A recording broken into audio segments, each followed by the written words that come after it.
बिस्मिल्लाहिर्रहमानिर्रहीम। अस्सलाम वालेकुम।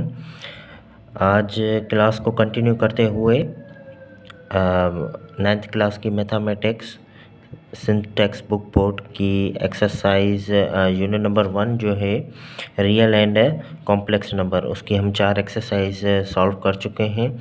आज 5th एक्सरसाइज सॉल्व कर रहे हैं 1.5। क्वेश्चन नंबर 1 है right the following complex number in a form of a plus iota b for the given order pair। ठीक है, तो कॉम्प्लेक्स नंबर मैंने आपको फर्स्ट वीडियो में बताया था कि कॉम्प्लेक्स नंबर जो होता है उसके 2 पार्ट्स होते हैं, एक है रियल, एक है इमेजिनरी। ठीक है, रियल का जो पार्ट है वो हमेशा अगर ऑर्डर पेयर में लिखा जाएगा तो आगे ही होगा, और इमेजिनरी का सेकंड ऑर्डर पेयर का जो हिस्सा होता है उसमें होगा।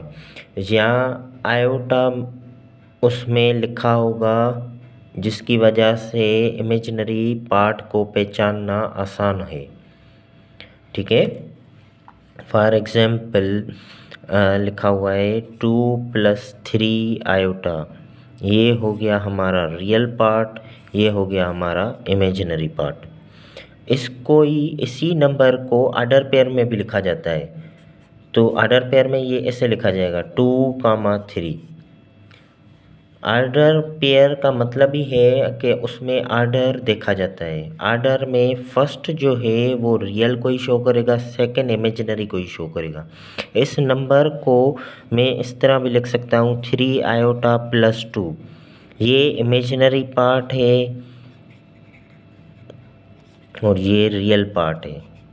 ये रियल पार्ट है 2, और 3 आयोटा + 2 भी लिख सकते हैं या 2 + 3 आयोटा। लेकिन अगर ऑर्डर पेयर में लिखेंगे तो 2, 3 लिखेंगे, 3, 2 नहीं लिखेंगे।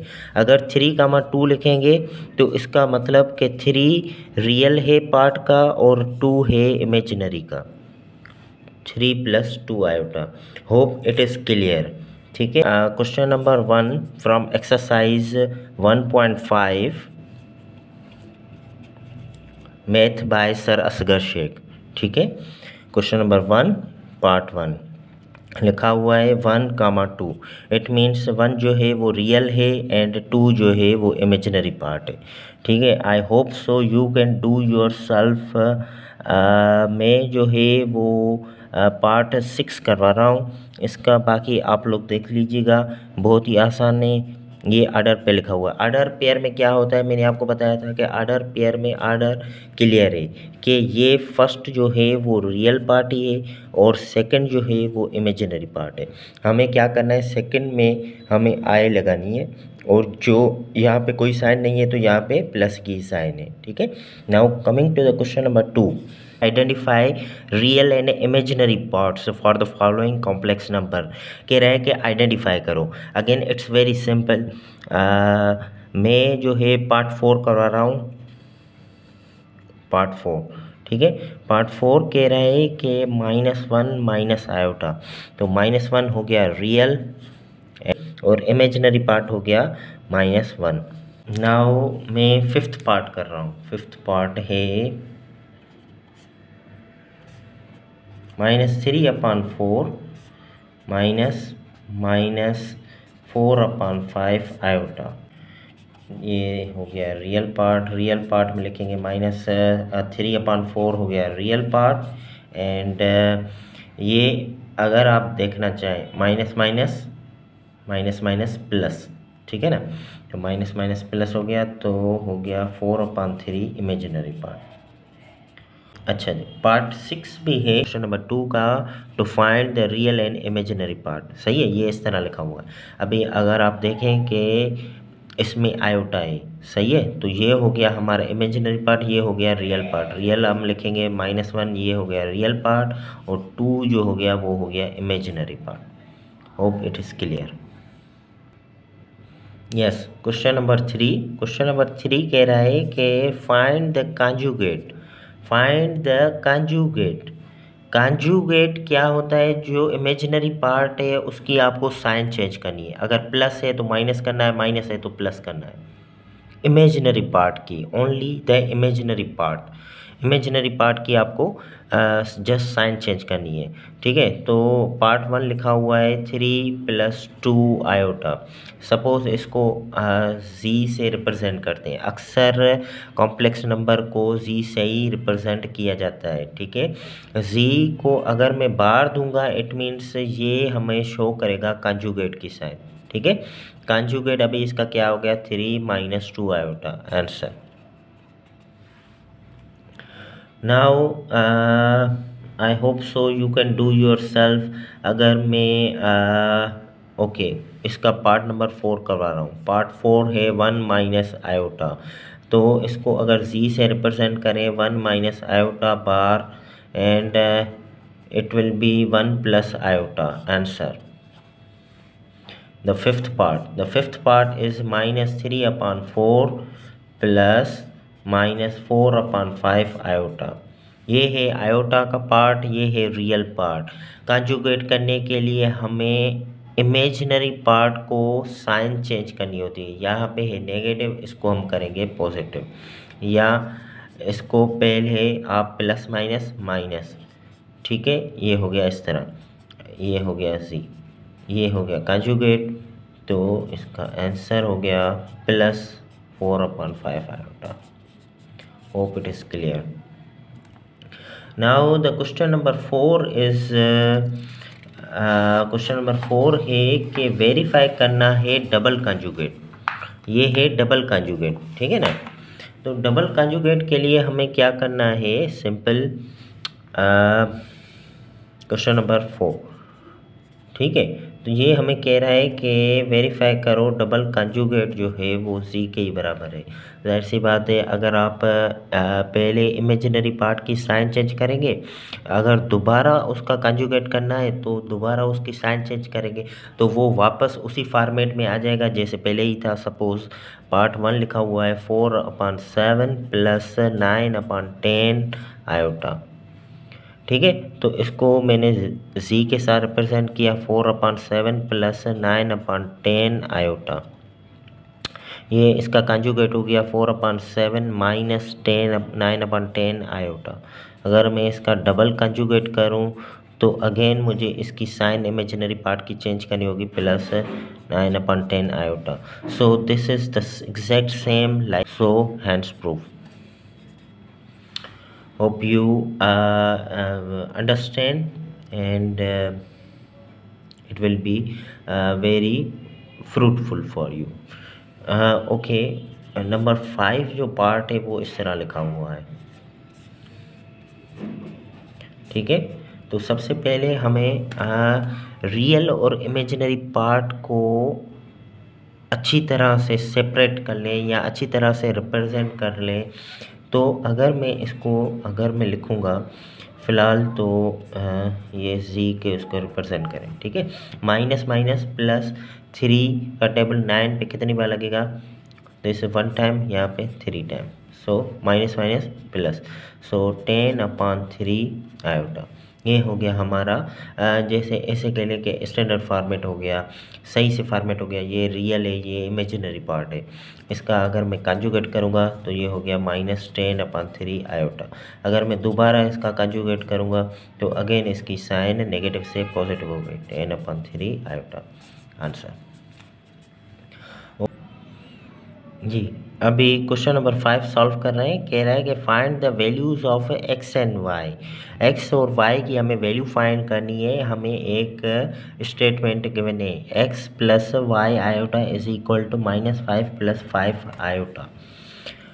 तो हमें यहाँ पे एक चीज़ ये समझनी है कि जो रियल है वो रियल के इक्वल है, इमेजिनरी जो है इमेजिनरी के इक्वल है।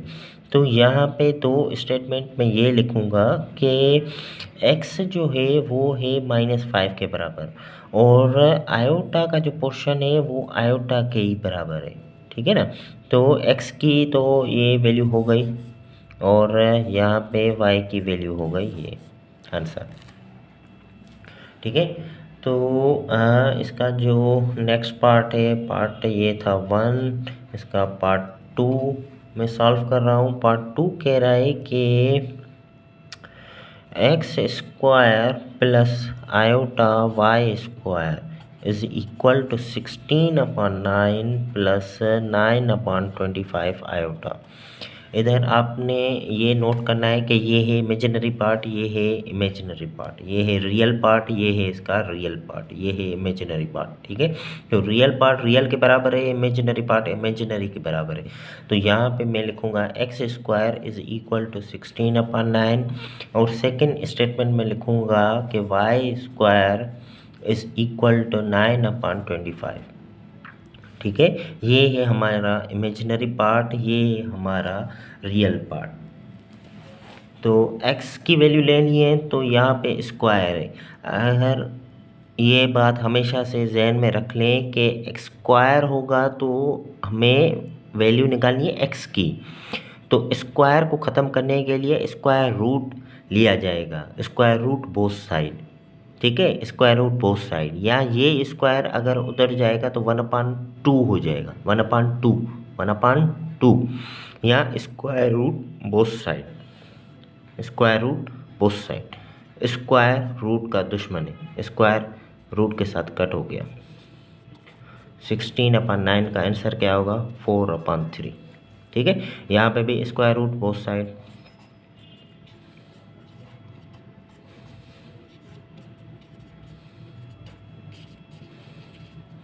Hope it is clear. Square 9 का रूट क्या होगा? 3 और 25 का रूट क्या होगा? 5। स्क्वायर रूट 16 का क्या होगा? 4 एंड 9 का क्या होगा? 3। ठीक है, स्क्वायर रूट 16 ऊपर है तो 4 भी ऊपर, 9 नीचे है डिनोमिनेटर पे तो 3 भी डिनोमिनेटर में, 25 डिनोमिनेटर में तो रूट क्या होगा उसका? 5 भी डिनोमिनेटर में ही रहेगा। ठीक है ना, इस तरह नहीं कि आप सिर्फ 16 का स्क्वायर रूट निकालें और 9 का निकालें ही नहीं, यहाँ 25 का नहीं निकालें। ठीक, part number 3। Yes, part number 3 is y square plus x/3 iota is equal to 121 minus 9/5 iota. ठीक है, माइनस 9/5 आयोटा। तो वाई स्क्वायर जो हो गया ये है हमारा रियल पार्ट इधर, और ये है इमेजिनरी पार्ट। इमेजिनरी पार्ट को हम किस तरह से आप जानेंगे कि ये इमेजिनरी है? आयोटा के ज़रिए। अगर आयोटा इधर गिवन है तो अगर आपको यही समझना है कि ये इमेजिनरी पार्ट हो गया, ये रियल पार्ट हो गया। इधर तो क्या हो जाएगा? Y square is equal to 121 and x/3 that is equal to minus 9/5। ठीक है, तो y की वैल्यू क्या हो गई? Square root both side. 121 किसका रूट है? 11 का। स्क्वायर रेडिकल के साथ कट हो गया, सही है। तो 121 किसका रूट है? 11 का। आप 121 की जगह पे मैंने ये बात पहले भी क्लियर की थी कि 121 की जगह पे आपने क्या निकालना होता है? फैक्टर्स।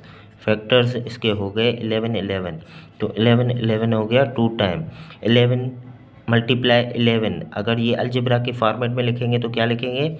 11 स्क्वायर, 11 स्क्वायर, अगेन ये स्क्वायर रूट के साथ कट हो गया तो 11 इसका आंसर आ गया। ठीक है, तो ये हो गया इसकी y की वैल्यू। और यहाँ पे 3 क्या कर रहा है? x के साथ डिवाइड, x के साथ 3 क्या कर रहा है? डिवाइड।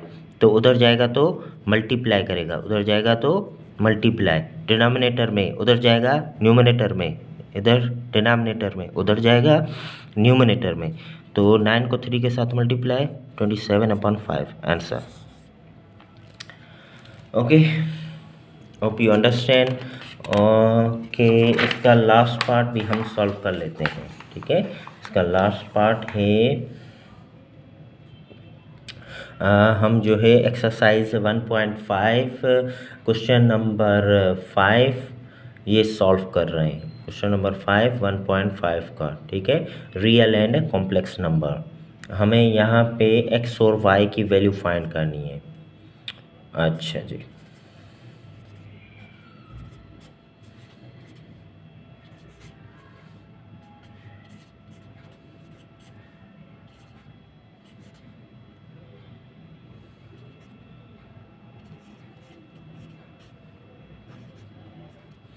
ठीक है, ये मैंने क्वेश्चन लिख दिया है, तो आप वेरी क्लियरली डिफ्रेंशिएट कर जाएंगे कि ये है इमेजिनरी पार्ट, ये है रियल पार्ट रियल के बराबर, इमेजिनरी पार्ट इमेजिनरी के बराबर।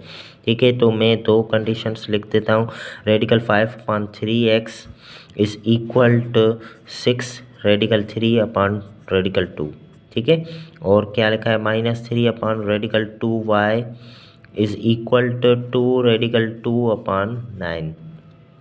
ठीक है, तो x की वैल्यू फाइंड करनी है, x की, तो ये जो भी है इसके साथ मल्टीप्लाई कर रहा है, ये जो नंबर है इसके साथ रेडिकल 5/3 क्या कर रहा है, मल्टीप्लाई, उधर जाएगा तो डिवाइड मीन्स यहाँ पे अगर फ्रैक्शन है तो उधर जाएगा तो रेसिप्रोकल हो जाएगा, रेसिप्रोकल मीन्स डिनोमिनेटर में 3 तो न्यूमिनेटर में आ गया, न्यूमिनेटर में है रेडिकल 5 तो उधर हो गया तो डिनोमिनेटर में आ गया। ठीक है, तो यहाँ पे आई थिंक सॉल्यूशन की फ़िलहाल तो यहाँ पे नीड नहीं है। 3 को जस्ट 6 के साथ multiply, 3 6 18 radical 3 and radical 2 radical 5 को मल्टीप्लाई करेंगे तो रेडिकल 10। ठीक है ना, मल्टीप्लाई में तो एक रेडिकल में हम लिख सकते हैं रेडिकल 10। एंड ये हो गई x की value. Now coming to the y value, y को भी यहाँ पे एक कोफिशिएंट जो है वो उसके साथ है -3 रेडिकल 2, उधर जाएगा तो उसका रेसिप्रोकल हो जाएगा। सही है ना, ये रेसिप्रोकल होगा, यहाँ पे माइनस भले हो, यहाँ पे भले माइनस हो, उधर जाके प्लस नहीं होगा। वन थिंग, एक बात अपनी जहन में रख लें कि मैंने ये नोट किया है कि यहाँ पे माइनस होती है तो उधर जाके प्लस लिख देते हैं। ऐसा तभी होगा जब इन दोनों के बीच में कोई साइन होगी प्लस या माइनस की। अगर यहाँ पे प्लस या माइनस नहीं है तो इट मीन्स ये इसके साथ मल्टीप्लाई कर रहा है। अगर ये मल्टीप्लाई कर रहा है तो उधर जाएगा तो रेसिप्रोकल हो जाएगा, डिनोमिनेटर में हो जाएगा, न्यूमिनेटर डिनोमिनेटर होगा, डिनोमिनेटर न्यूमिनेटर हो जाएगा। ठीक है, मैंने आपको कल पढ़ाया था मल्टीप्लिकेटिव इन्वर्स करते हैं हम, मल्टीप्लिकेटिव इन्वर्स 1 लिखने के लिए अगर 3/2 है, इसका मल्टीप्लिकेटिव इन्वर्स होगा 2/3, तभी 2 2 2 2 3 3 कैंसिल हो जाएगा तो आंसर 1 आएगा। ठीक है, ये मल्टीप्लिकेटिव इन्वर्स की बात थी। यहाँ पे हमें ये -3 रेडिकल 2 जब उधर जाएगा तो रेसिप्रोकल में इसकी साइन सेम ही रहेगी, नेगेटिव ही रहेगी, लेकिन ये हो गया रेडिकल 2/3। ठीक है, now coming to the point that -2 ये, और रेडिकल 2 क्या हो गया, ओनली 2। ठीक है, रेडिकल 2 जवाब क्या आ गया, 2 का पेयर हो गया, एक पेयर बाहर, एंड ये क्या हो गया, 9 3 27। Now y is -4/27। Hope you understand, like it and enjoy. Thank you, have a nice day. अल्लाह हाफिज़।